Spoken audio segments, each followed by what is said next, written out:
अस्सलाम वालेकुम। आज के इस लेक्चर के अंदर हम एम्फिसीमा डिसऑर्डर को डिस्कस करेंगे। एम्फिसीमा एक और लंग्स और रिस्पायरेटरी डिसऑर्डर है। आपकी बुक के अंदर दो और रिस्पायरेटरी डिसऑर्डर्स शामिल हैं, निमोनिया एंड ट्यूबरकुलोसिस। इनको ऑलरेडी हम फर्स्ट ईयर में स्टडी कर चुके हैं। सो उन्हीं वीडियोस को मैंने रिस्पायरेशन वाली प्लेलिस्ट में डाल दिया है, वहाँ से आप वो वीडियोस देख सकते हैं। या सिंपली सर्च बॉक्स के अंदर आप pneumonia power of knowledge, tuberculosis power of knowledge लिख कर वो वीडियोज़ ऊपर आ जाएंगी, वहाँ से आप देख लीजिएगा। एम्फिसीमा डिजीज़ को देखते हैं। एम्फिसीमा वर्ड का मतलब बनता है किसी चीज़ का एक्स्ट्रा लार्ज हो जाना, किसी चीज़ का पफ अप हो जाना। सो कौन सी चीज़ पफ अप हो रही है, लार्ज हो रही है, वो अभी आपको क्लियर हो जाएगा।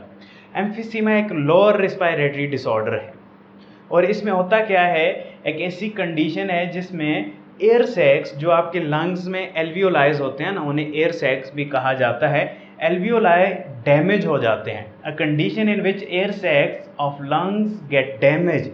आपके लंग्स के अंदर जो एयर सैक्स हैं वो डैमेज हो जाते हैं और अपनी इलास्टिसिटी खो देते हैं, यानी अपना लचकदारपन खो देते हैं। और लचकदारपन, इलास्टिसिटी बहुत ज़्यादा ज़रूरी है नॉर्मल फंक्शन ऑफ एल्वियोलाई के लिए। ओके, सो सबसे पहले हम देखते हैं कि एल्वियोलाई नॉर्मली कैसे फंक्शन परफॉर्म कर रहे हैं, तो डेफिनेटली फिर उनकी डैमेज को भी हम समझ पाएंगे।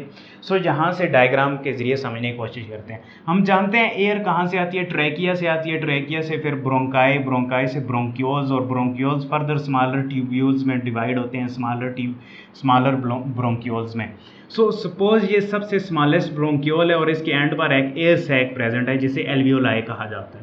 एल्वियोलाई फर्दर जो है वो एल्वियोलस, मैनी एल्वियोलस से मिलकर बना होता है। ये एक फोल्ड क्या है, ये एक एल्वियोलस है, ये दूसरा फोल्ड जो है ये दूसरा एल्वियोलस है। सो इस तरीके से बहुत सारे एल्वियोलस मिलकर एक एल्वियोलाई बनाते हैं। ओके, अब हम एक एल्वियोलस को जूम इन कर लेते हैं। ये एक एल्वियोलस को हमने जूम इन कर लिया और इसका नॉर्मल फंक्शन देखने की कोशिश करते हैं। ओके, जब आप सांस लेते हैं, ठीक है, जब आप सांस लेते हैं जिस प्रोसेस को हम इनहेलेशन कहते हैं, तो पहले आपका जो एल्वियोलस है वो रिलैक्स हालत में होता है, यानी कॉन्स्ट्रिक्ट हुआ हुआ होता है।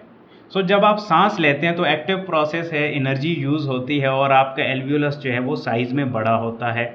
सो एल्वियोलस का जो साइज़ है यहाँ से इंक्रीज़ होकर बड़ा हो गया, इस पोजीशन में चला गया।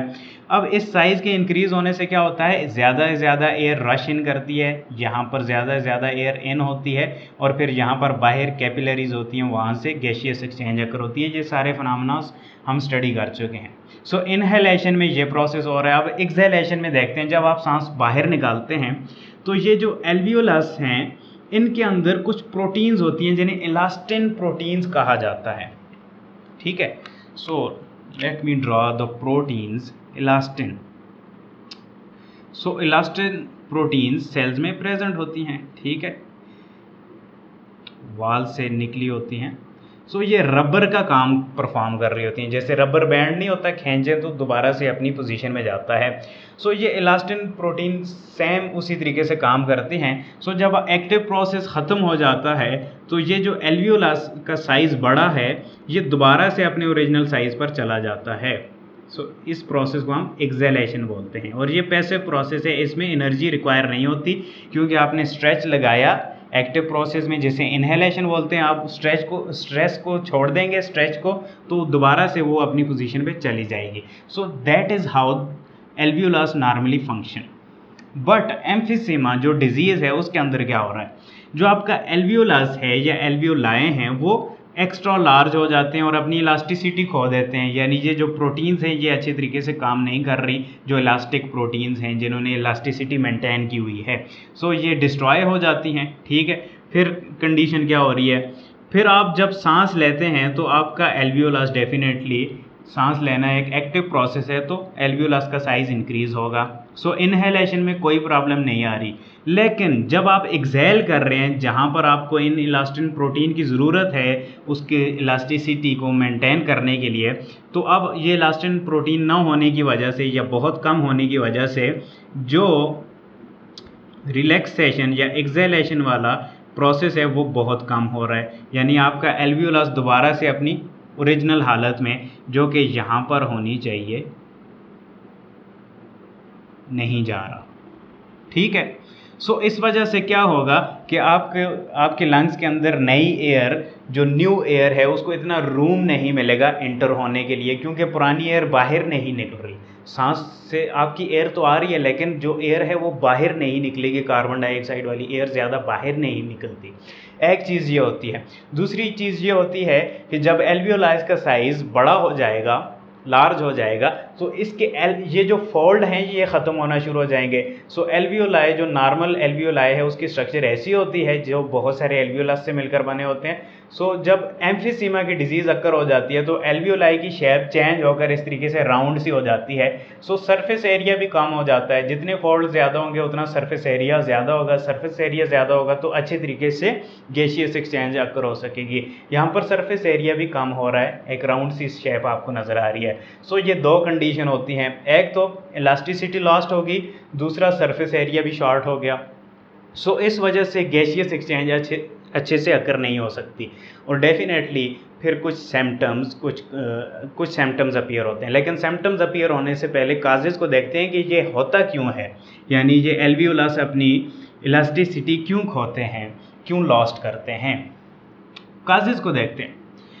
सबसे मेन कॉज जो है एम्फीसीमा की वो यही है कि आपके जो एयरबोर्न इरिटेंट्स हैं उनके साथ एक्सपोजर होता है, यानी जो हवा के अंदर पोल्यूटेंट्स हैं, एयर पोल्यूशन काज करने वाले पोल्यूटेंट्स, वो आपके लंग्स के अंदर लॉन्ग टर्म जाते रहें तो आपके एल्वियोलाई जो हैं वो ठीक तरीके से काम करना छोड़ देते हैं। एयरबोर्न इरिटेंट्स में कौन कौन से आ जाते हैं? Tobacco and marijuana smoke, cigarette जो आप पीते हैं, या भंग वगैरह, सिगार, और जो भी ऐसी जितनी भी स्मोकिंग वाली चीज़ें हैं, शीशा, जितनी भी स्मोकिंग वाली चीज़ें जिनमें आपका धुआं आपके मुंह के अंदर जा रहा है, उस वजह से ये डिज़ीज़ अक्कर हो सकती है। एयर पोल्यूशन, आप बहुत ज़्यादा पोल्यूटेड एरिया में रहते हैं, वहाँ पर एम्फीसीमा की डिज़ीज़ अक्कर हो सकती है। केमिकल फ्यूम और डस्ट इंडस्ट्रीज़ में अगर आप काम कर रहे हैं, वहाँ से अगर आपने मास्क नहीं पहना हुआ तो वो केमिकल्स और डस्ट आपके लंग्स में बार बार डेली लॉन्ग टर्म के लिए जाती है, तो ये डिज़ीज़ अक्कर हो सकती है। इसके अलावा जेनेटिकली एक प्रोटीन होती है जिसे अल्फा-1 एंटीट्रिप्सिन प्रोटीन कहा जाता है, अगर इसकी कमी हो जाए तो फिर भी ये डिज़ीज़ अक्कर हो सकती है। अब इसको थोड़ा सा देख लेते हैं कि इससे क्या मतलब है। ओके, यहाँ पर सपोज क्या थी, इलास्टिन प्रोटीन्स थी, ठीक है। इलास्टिन क्या थी? प्रोटीन थी जिन्होंने इलास्टिसिटी मेंटेन कर रखी थी। अब सेल्स के अंदर एक एंजाइम होता है जिसे प्रोटीएज एंजाइम बोलते हैं। सपोज यहाँ पर एक एंजाइम है जिसे प्रोटीएज एंजाइम बोलते हैं, और इस प्रोटीएज एंजाइम का काम क्या होता है? इन इलास्टिन प्रोटीन्स को खाना या प्रोटीन्स को ईट करना, ठीक है। इन प्रोटीन्स को ईट करने से इस प्रोटीएज एंजाइम को रोकने वाली जो प्रोटीन है उसे अल्फा-1 एंटीट्रिप्सिन प्रोटीन कहा जाता है। नॉर्मली प्रोटीएज और इसे हम एंटी प्रोटीएज कह सकते हैं, एंटी प्रोटीएज। और एंटी प्रोटीएज प्रोटीन का नाम क्या है? अल्फा-1 एंटीट्रिप्सिन। नॉर्मली प्रोटीएज और एंटी प्रोटीएज की रेशो बराबर होती है, इसलिए प्रोटीएज इन प्रोटीन्स को ईट नहीं कर सकता, ठीक है। बट जब आप एक्सपोजर करते हैं इन स्मोक्स के ज़रिए, एयर पोल्यूशन, फ्यूम, डस्ट, ये आपके लंग्स में बार बार ये स्मोक या पोल्यूटेंट्स आपके लंग्स में जाते हैं, तो आपका इम्यून सिस्टम प्रोटीएज एंजाइम को ज़्यादा सिक्रीट करना शुरू करता है ताकि इनको प्रोटीन समझकर, एक इन्फ्लामेटरी रिस्पांस होता है, इनको प्रोटीन समझकर ईट कर दिया जाए।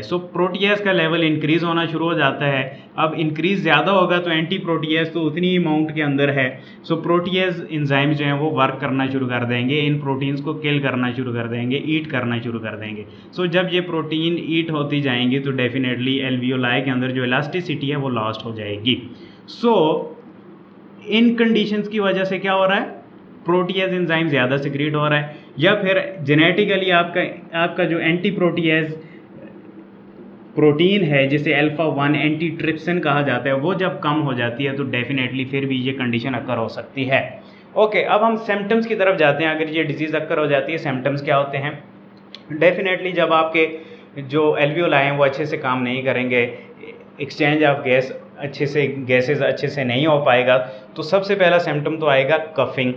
कफिंग इसलिए आता है कि जब आप स्मोक के ज़रिए जब आपको ये डिज़ीज़ एम्फिसीमा लगती है तो एक और डिज़ीज़ है जिसे क्रोनिक ब्रोंकाइटिस कहा जाता है, वो भी लगती है, जिसमें आपके जो ब्रोंक्यूल्स या ब्रोंकाई हैं उनके अंदर म्यूकस की एक्यूमुलेशन होना शुरू हो जाती है। सिलिया सही से काम नहीं करते, म्यूकस जो है वो ट्रैकिया तक नहीं फ्लो करके आता, तो खांसी आती है ताकि उस म्यूकस को सिक्रीट किया जा सके। सो डेफिनेटली एम्फिसीमा के साथ उसका भी कनेक्शन है। फिर वीजिंग, डेफिनेटली म्यूकस जो है आपके लंग्स के अंदर जनरेट होता है और वहीं पर पड़ा रहता है, तो आपको खरखराने की जो आवाज़ है जैसे फेफड़ों से निकलती है वो आवाज़ भी सुनाई देती है।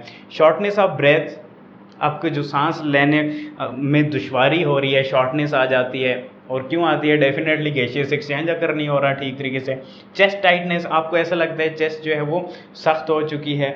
And increase production of mucus, और म्यूकस की ज़्यादा प्रोडक्शन होना शुरू हो जाती है।